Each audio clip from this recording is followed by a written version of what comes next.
জাপানত চাকৰি কৰিবলৈ মন আছে নেকি আপোনাৰ? চিন্তা নকৰিব, এতিয়াৰ পৰা অসমৰ ল'ৰা ছোৱালী হৈও আপুনি জাপানত বহুত ইজিলি আপুনি চাকৰি পাই যাব। এই ঘোষণা কৰিছে, এটা বঢ়িয়া আঁচনি ঘোষণা কৰিছে মুখ্যমন্ত্ৰী হিমন্ত বিশ্ব শৰ্মাই। আঁচনিটোৰ নাম হৈছে CM ফ্লাইট।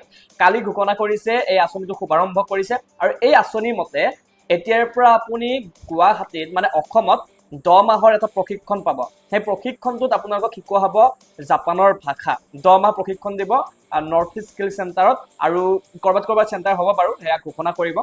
ভাষাটো শিকাৰ পাছত আপোনাক এটা পৰীক্ষা লোৱা হ'ব, আৰু সেই পৰীক্ষাটোত আপুনি পাছ কৰাটো প্ৰায় নিশ্চিত। আৰু যদি এবাৰত নকয় দুবাৰতো পাছ কৰাটো 100% চিয়ৰিটি আছে। তো আপুনি পৰীক্ষাটো দিব লাগিব, পৰীক্ষাত পাছ কৰাৰ লগে লগে আপুনি জাপানত পাই গ'ল চাকৰি। এতিয়া চাকৰিটোৰ দৰমহা কিমান যায় নে? চাকৰিৰ দৰমহা হ'ব 2 লাখ টকা পৰ্যন্ত। CM এ নিজেই ঘোষণা কৰিছে এই কথা। আচলতে এডভান্টেজ আছাম 2.0 সময়ত কেইবাখনো MOU চুক্তি স্বাক্ষৰ কৰা হৈছিলে, আৰু মুখ্যমন্ত্ৰীয়ে কোৱা মতে সেই MOU অনুসৰি এয়া এটা তাৰ সুফল। জাপানে অসমৰ 50,000 ল'ৰা ছোৱালীক প্ৰথমতে 16টা ট্ৰেডত জাপানলৈ লৈ যাব চাকৰি দিবৰ বাবে।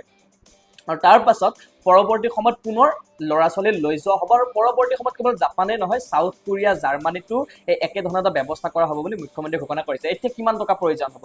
1,80,000 টকা এই কৰ্চটোৰ দাম। কিন্তু ৰ'ব, ভয় খাব নালাগে, ইয়াৰে 1 লাখ টকা দিব অসম চৰকাৰে, ইয়াৰে 50,000 টকা দিব জাপানৰ ফালৰ পৰা, মাত্ৰ 30,000 টকা আপোনাৰ পকেটৰ পৰা খৰচ হ'ব। সেয়াও যদি আপুনি বিচাৰে তেন্তে আপোনাক বেংকে লোন দিয়াৰো ব্যৱস্থা কৰি দিব চৰকাৰে। বাহ, কি সুন্দৰ আঁচনি নহয় জানো? এতিয়া কথা মতে কাম হলে হ'ল, আৰু পিছত আৰু এই পুৰা ফুটুকাৰ ফেন হলেহে দিগদাৰ।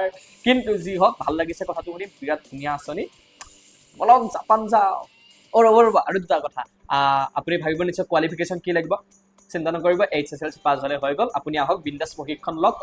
নৰ্থ ইষ্ট স্কিল চেণ্টাৰত গৈ গড়চুকত আছে, তাত গৈ খবৰ লওক কি কৰিব লাগে এডমিশ্যনৰ বাবে। আৰু আটাইতকৈ ইণ্টাৰেষ্টিং কথাটো হৈছে যে আপোনালোকৰ লগতে একেলগে প্ৰশিক্ষণ কৰি ল'ব যায়নে 10 গৰাকী ACS অফিচাৰ। ভাবক কিমান পঢ়া মানুহ, তেওঁলোকেও প্ৰশিক্ষণ ল'ব আপোনালোকৰ লগত। তেওঁলোককো জাপানী ভাষাটো এইকাৰণে শিকাব বিচাৰিছে চৰকাৰে, কিয়নো জাপান আৰু ভাৰত চৰকাৰৰ মাজত এটা খুব সুন্দৰ সম্বন্ধ আছে। কিন্তু অসমৰ লগত আৰু ভাল সম্বন্ধ এইকাৰণে, কিয়নো জাপানৰ নৰ্থ ইষ্টৰ লগত খুব আগৰে পৰা এটা সম্পৰ্ক আছিল। আৰু মুখ্যমন্ত্ৰীটো কৈছে যে জাপান অলমষ্ট দ্বিতীয়খন নৰ্থ ইষ্ট হয়। যদি অসমত জাপানী ভাষা জনা বেছি মানুহ থাকে, তেনেহ'লে জাপানে অসমৰ প্ৰতি বেছি আকৃষ্ট হ'ব আৰু অসমক বেছি প্ৰাধান্য দিব। সেইকাৰণে মুখ্যমন্ত্ৰীয়ে বিচাৰিছে যে যাতে জাপানৰ মানুহ আহিলে অসমৰ মানুহে বা বিশেষকৈ অফিচাৰবিলাকে যাতে জাপানী ভাষাতে কথা ক'ব পাৰে, কিয়নো তেওঁলোকে ইংলিছ কৈ ভাল নাপায়, লাভ হ'ব। সেইবাবে 10জন ACS অফিচাৰকো এই জাপানী ভাষাটো প্ৰথম অৱস্থাত শিকোৱা হ'ব। পৰৱৰ্তী সময়ত এইদৰে চলি থাকিব আৰু, নে কি কয়?